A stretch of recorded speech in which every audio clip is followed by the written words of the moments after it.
Good morning, ka-swimmers! Yan po, umagang umaga po. Exercise na po si Batang Palaban. Yan, nagja-jumping rope na po. 50 po ito, 50.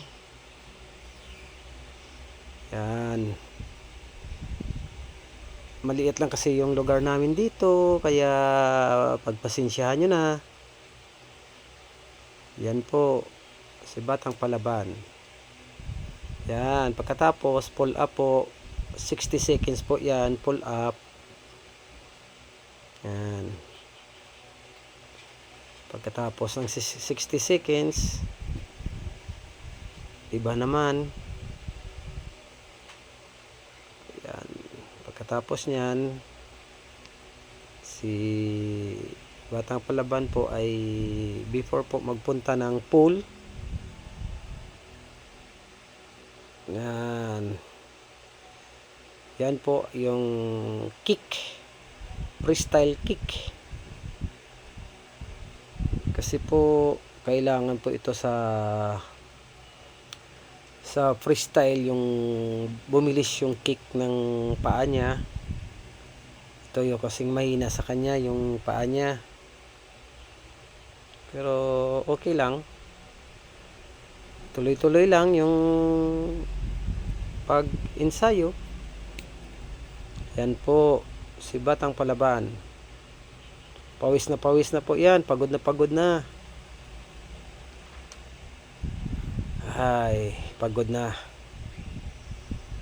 Pero di susuko yan.